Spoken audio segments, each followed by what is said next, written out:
Yo, hey guys, Arch here. I played Invoker for quite a bit in Hardcore SSF and it's working out quite well right now. And I thought I can maybe do a build guide. At the very beginning, I will, in very fast session, go through all the relevant info. You can pause, and then you have all the relevant info within the first 2 minutes, and then I'll explain in more detail. So my gear, I will hover over it. You can pause if you want to. And my passive tree right now is this. And my gem links right now are these, and if you want to, you can just pause at every single second, and then you have all the relevant information. Okay, now why do we want? I will explain a little bit. First of all, this build is basically based on Zizarin's guide. He made a Monk Eye Striker, crit-based, which I think for SSF is not a good thing to start. I did a non-crit version, did kind of my own tree, and did my own decisions, and ended up with this. The build starts with leveling in Act 1. And Act 1, you basically want to level with cold spells. There is this very nice staff base called Gallet Staff, or Gellet, this one. And this has this very nice implicit skill called Freezing Shards. Just get one of those. You don't need anything. If you get +2 to cold gems, OP. If you get spell damage, if you get cast speed, anything, very good, yeah, very potent. But you want to get that, and from level like 3 onwards, you want to level in Act 1. Maybe it's not the best, but it's what I did, and it definitely works. You want to level with cold spells. You take a Frostbomb with less duration. You take the Freezing Shards. You link it, if you get the support gems, obviously, you know. You get link it with, I think it's Arcane something. It's the faster casting thing, and Control Destruction with Freezing Shards. And then you get an Ice Nova with Unleash. The Ice Nova with Unleash is if you play HC, a defense tool, you will see what I mean. And even if you don't play HC, I would recommend, because it helps you to push mobs into your Ice or Frost Bomb, so you can clear faster.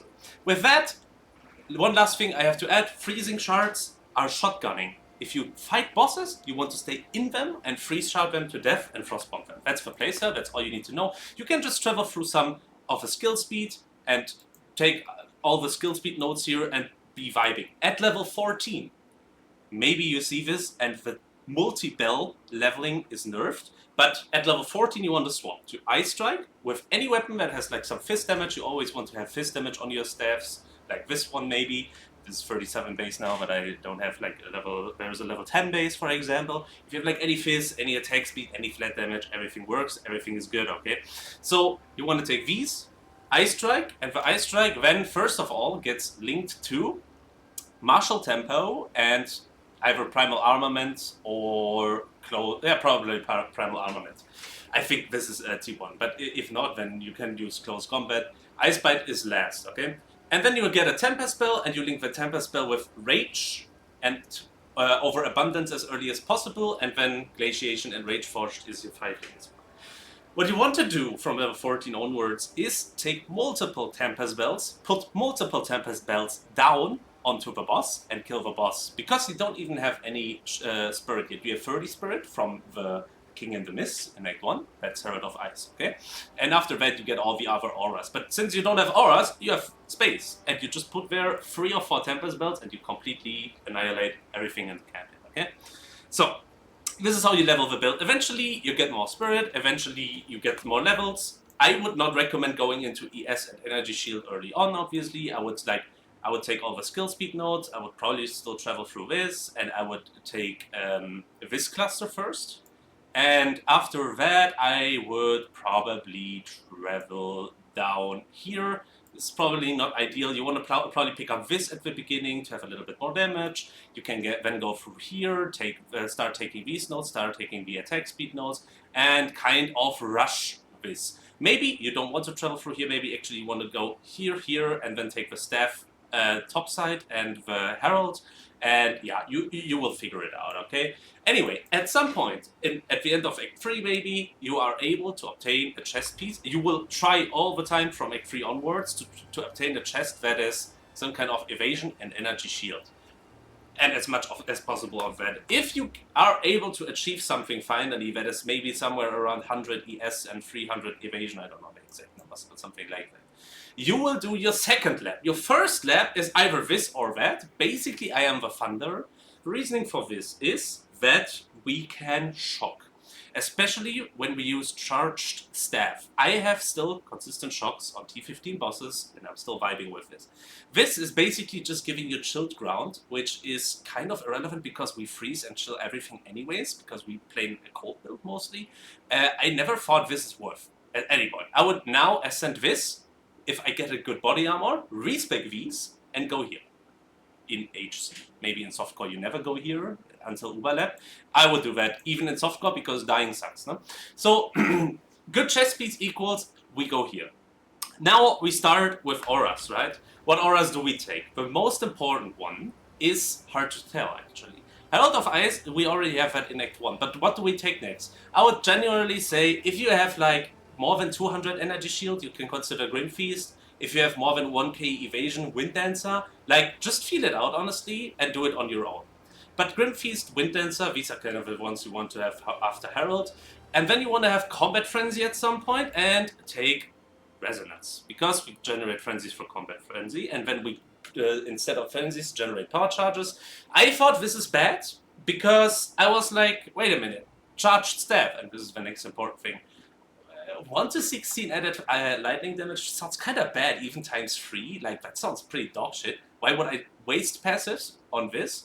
And not just, like, there is this charge consumption aura, I forgot the name, but this charge consumption aura could give you more skill speed. And the answer to this is that the charge staff in combination with this is actually reliably shocking bosses. You have a cold build, but you still are able to easily have 23% shock on every boss. It's absolutely worth it, 100%. And that's where you go Resonance, Charged Staff at that point. And then Shattering Palm is just a movement ability, it's nothing more. I have it with Blind because whatever. One important thing here. Shattering Palm this game is weird. Read this, Ice Bite, only the blue text, read with me. Attacks gain 35% of damage as cold damage for 3 seconds on freezing an enemy with supported skills. Every normal human being that is in any way rational would read this and would say, wait, so I have to freeze an enemy with the ability this is linked to. But my Shattering Palm is ZDPS. 2k, 26k, this shit never freezes enemies. So anyway, if you don't have a 5-ling on Ice Strike, you want to have this. You want to know why? Basically, you Shattering Palm, it's like Lee Sin Q, the second part, okay? You Shattering Palm to an enemy, and for some reason you can freeze the enemy with Ice Strike and still get the Ice Bite buff, even though the Ice Strike is freezing. Because the theory of a mod in my chat was, you build up a little bit of freeze. And then the build-up freeze then is done with Ice Strike. So until you have a 5-ling, like if you're on a 4-ling with Ice Strike, you want to have this set up and Shattering Palm with Ice Bite. And when you have a 5-ling, you go here. So if you're Shattering Palm around a lot and then kill enemies or freeze enemies with Ice Strike, you have a very good Ice Bite uptime even with this setup. Alright, so Charged Staff is basically just, you generate some power charges by attacking, and then you press Charged Staff every 20 seconds to keep it up. Yeah? Persistence for a little bit better uptime, a little bit more shock chance, and Cold Exposure. Cold Exposure is a weird one. Listen, this pathing, in my opinion, is insane, because when you play this build, you will realize, basically always when I fight anything that is taking less than 5 seconds, most of the time it's frozen. And these two nodes are absolutely insane, man. Like, if you just look at them. However, there are some moments in which we fight bosses that take longer, or there is the freeze fell off for some reason. And in that case, it can be a little bit useful to still have some sort of minus resistance on the enemy. So, Cold Exposure is. Alright, Tempest spell basically, we just generate rage here. Overabundance is for key support, okay? I didn't know this for a long time, but this is the key support. Overabundance works in the following way. We put down Bell. While we attack, the next spell charges. Less skill effect duration doesn't really matter, because at some point you have so much attack speed that you cannot, like, this can, after 27 hits, usually you have enough hits to destroy your bell anyway. This is fine, and worth, and really good. This is the #1 support. Then Rage Forged, and Rage basically regenerate Rage with a bell, and we get a little bit more of a buff. Glaciation, just more freeze build up, kind of obvious what that does. Alright, Herald of Ice needs AoE. This is priority #1 support. Because better feeling. And Innervate is just some free, sometimes a free damage buff of extra lightning damage that you can get if your Herald of Ice is killing stuff. +1 is obviously no explanation needed. And now that we are at Herald of Ice, there is one important thing, or one important unique you need to know about, and that is this ring. Basically, if you can get your hands on this ring, no matter where, wear it and be happy. That's all I have to say. That explains everything, okay? This line here basically makes your Herald of Ice being able to chain way better than without this ring. I'm also gonna chance it, and we'll try it out. The problem is just a little bit SSF HC resistances, right? So sometimes it's not that trivial. Actually now, because we are in the recording, I have one singular. Let's wait a minute. I don't know where my normal one is. Here. Let's just do it real quick. Anyways, so that unique, very important, okay? Wind Dancer, I just have some Aura's Clarity, obviously good, and then you will see Herbalism. This is last priority. As well as, so fast forward goes, then just so the cooldown is faster, no? As well as Precision is kind of useless. As well as Cannibalism is kind of useless, and Vitality. Because we are Grim Feasting, we are Energy Shield more than we are Life. Eventually in the endgame you can also go CI. I just have too much Spirit and no slots. I kind of want more slots. GGG, please add more slots. I need them.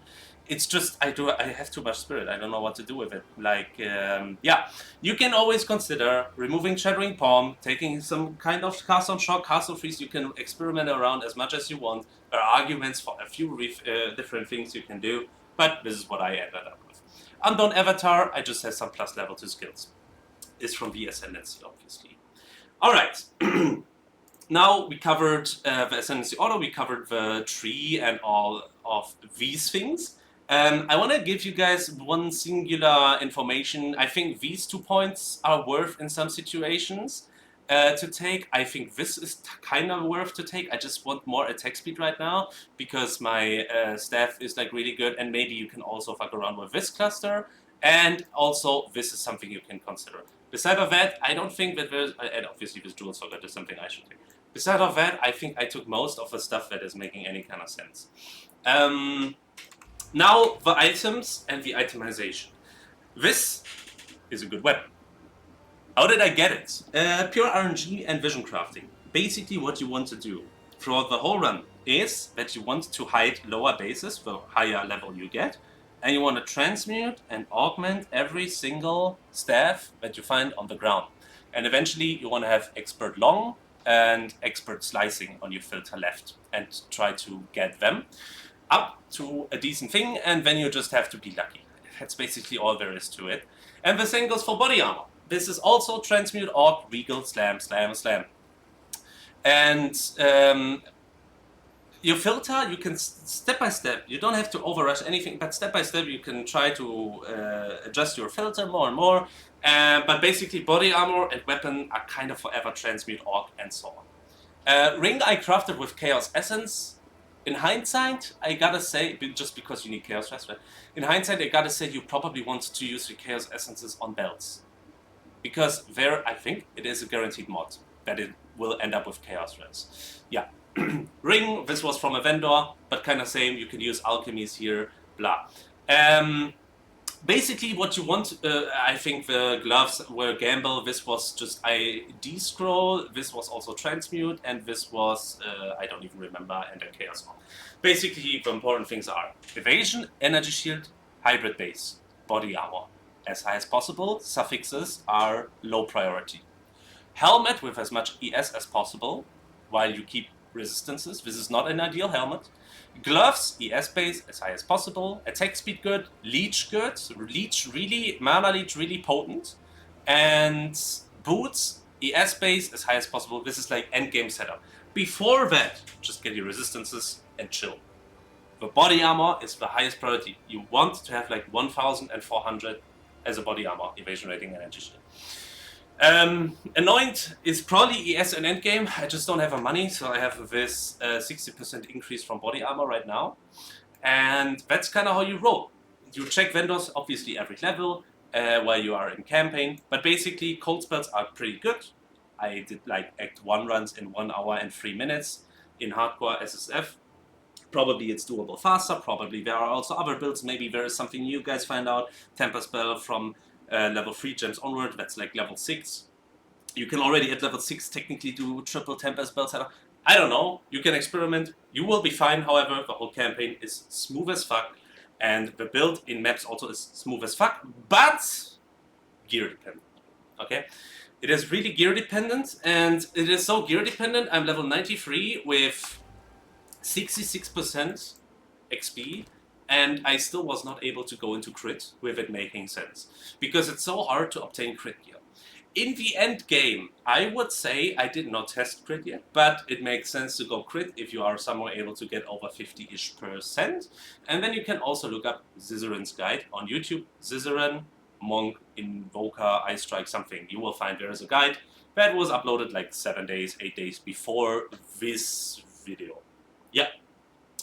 Another unique that I want to just talk about very shortly, the Series unique helmet. I forgot the complete name, but it's Series something. The helmet that is giving you gain 30% of maximum life as extra energy shield. Keep in mind that there is this downside that also some damage penetrates your ES. Take care that the maths out. You know, take care that you don't have too much ES and your life is too low, and then the helmet is actually giving you less EHP. But you guys figure that out for yourself. So, what are the overall strengths and weaknesses of this build? I think the weakness is obviously at the end of the day it's still melee. There are many invokers that die in HC, and not many infernalists that die in HC. There are many arch nemesis things, there are many chaos things that can kill you early as well. So it requires a lot of patience and some active playstyle because you are melee after all, even though you freeze your screen. And the other downside is definitely gear. It's very gear dependent. You want to have a good weapon to have a good time at the end of the day. Even with a shit weapon, with a Tempest spell, like that, maybe that gets nerfed, but even with a shit weapon, but 3 Tempest spells, you will still obliterate everything. But in maps, you want to lose Tempest spells. You don't want to have 3 because you want to have auras. No? And at that point, gear matters. The upsides is you basically play a Trickster from Power of Exile 1. And that Trickster, besides of having insane evasion, also has insane physical damage reduction. And you have every aura that you can imagine. And you're playing a controllable Flicker Strike. And you can also freeze your whole screen. And with that unique ring, with Pole Circle, you can also have Herald of Ice, Chain Explosions. And I think overall the build is very solid all-rounder, honestly. And in the right hands is able to live in HC. I think that's how I would summarize it. It will work even with shit gear. I can recommend it. I think that you want to do the non-crit version until you have actual crit gear, including jewels, and you will probably then take all the nodes that are close on this tree already. You will take this cluster, this cluster, this cluster, and this cluster. And probably the starting nodes. And with that, I think we can end the guide here. I will look at my chat real quick if anyone typed anything that they want. Yeah, the helmet is called Series Disdain, by the way. And my chat is full of globs. Alright, so if you have any questions, feel free to ask them.